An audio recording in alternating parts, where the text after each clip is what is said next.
Hi guys, MrModelnut here. I'm going to move the camera so that you can see what I've been working on. I've been working on a few models.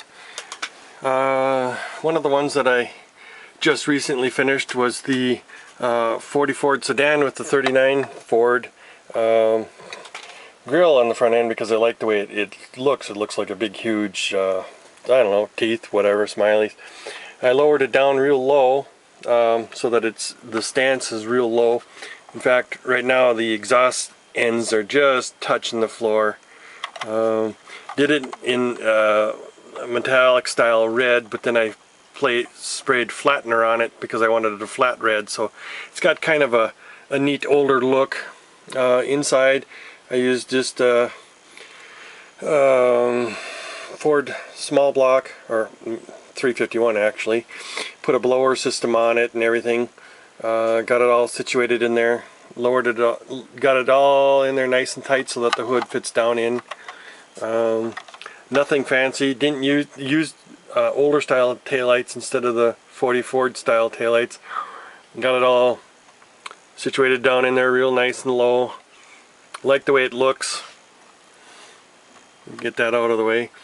And then I did a 34 Ford tow truck.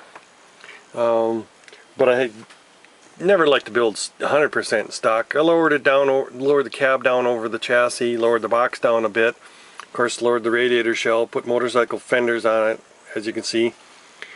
Used the flathead V8 with the blower system from 57 Chev on there, because it just happens to fit real nice, not be too over big. Got a blower belt situated on there. Use single 4-barrel. I didn't run the fuel lines yet. I don't know if I'm going to. Kind of like getting busy. Got slicks on the back end, but I lowered the tow truck system so that it's real nice and low. Had to put a notch in the box here so that the crank would go around. I wanted it nice and low because where I'm going to put it, I needed a lower stance where the tow mechanism, or the tow bar system I had up for the wrecker, was down low. Put a beer keg in there for the gas tank, toolbox in there. I should probably put that in a box. I haven't been to it for quite a while. There's even dust on it right now. Yep. One of the other projects I was working on that you saw earlier was the Dodge Daytona. It was front wheel drive. There's the old one. Front wheel drive. Put a rear wheel drive setup in there. Got a dual distributor hooked up. All the plug wires are run through. These lines here to go to a coil. When I get the coil in there in place, I actually have to get a dual coil. Was going to enter into the Badass Canadians tribute to Dr. Cranky about the cars from whatever he said, 30s to the 70s. I was going to work on this car, start it and do it. It's been done for quite a while. I haven't done any videos in quite a while, but that's the one that I was going to do, but I couldn't wait to get started. My mind just wouldn't let me rest, so I had to work on it. What I ended up doing to it is I lowered it down so low in the front end and everything that the valve covers are sticking through the hood. You know, big, huge, big block system in there. Ran plug wires. Did a couple fuel line. Did a fuel line in there. Didn't hook up any fuel radiator linkage or radiator throttle linkage in there or anything. I even put real hard to see, but I put a dipstick in there, which I noticed on a lot of models when I go to contests. You don't see any dipsticks. So I thought, oh, I'm going to start putting dipsticks in on my models. Real easily done.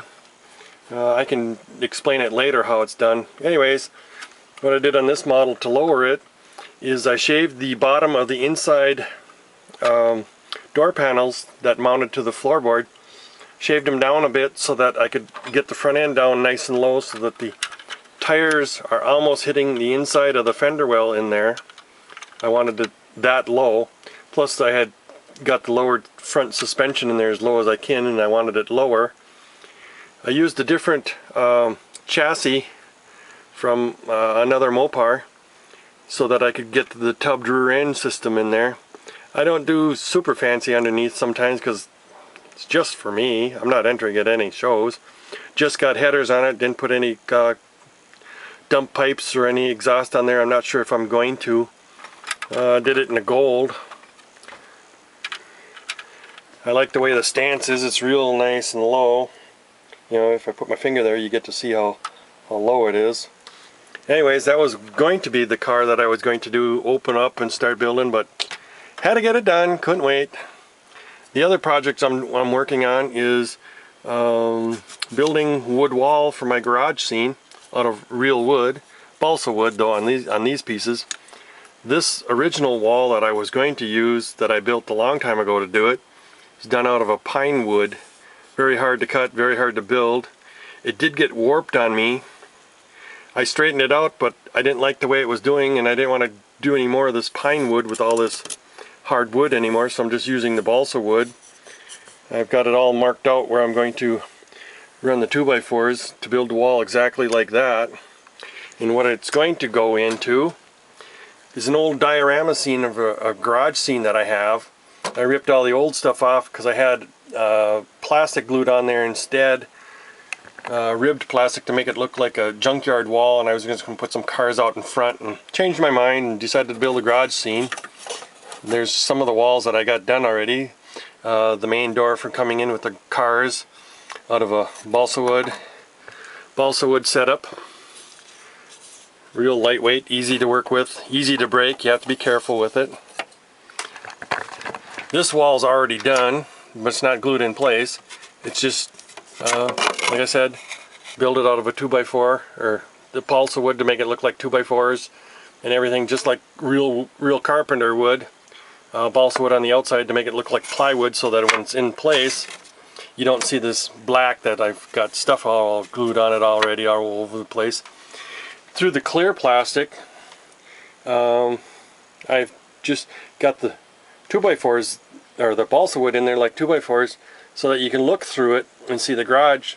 I am going to put outlets and stuff in, run wires to make it look like outlets and everything, so that you're looking through the wall into the garage scene, and of course on the other two walls you won't be able to see through. This was one of my ones that I had that got damaged. The plastic got broken and all the mess we had here, so I made new plastic pieces to lock in place and everything like it's supposed to. That was a lot of work. One piece broke, so I'm just going to end up gluing it in place because it's going to stay together. I'll make the top come on and off just like it's supposed to. The original garage scene, because I do have another one that didn't get damaged, is right here, so you see through it and you see the decal that's on the walls to look like a concrete wall, and I thought, the concrete wall's cool, but wanted to look like a real garage scene. So that's what I'm doing now to get it done. And I'm just going to build the last wall to make it look like that one, but of course balsa wood, and of course balsa is a little lighter in color, but I don't know, maybe I should have finished it. Well, I'm going to do it in balsa wood because I've already finished up so much.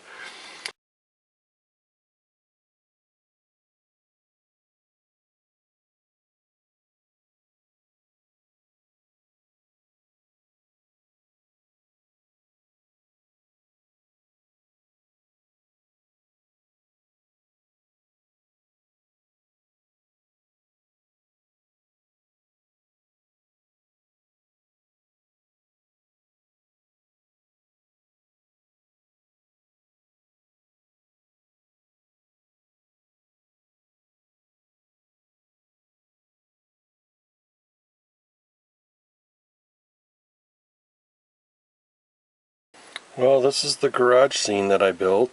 Make it look like 2x4 walls with plywood on the outside and then whatever siding, but anyways, you don't need to have that done. But that's how it looks. The garage door, all the walls, all the quick bracing you would put in between for strength. Two windows here, just a standard wall there, a door there. I got to put light switches in and some kind of outlets. I got to make all that. But that's how all that goes. I do have a plastic cover that's going to go over the top here to keep the dust out. I have that made, but I don't have it on yet. And that's how it all looks. Let me know what you think. Talk to you later. It's MrModelnut saying bye-bye.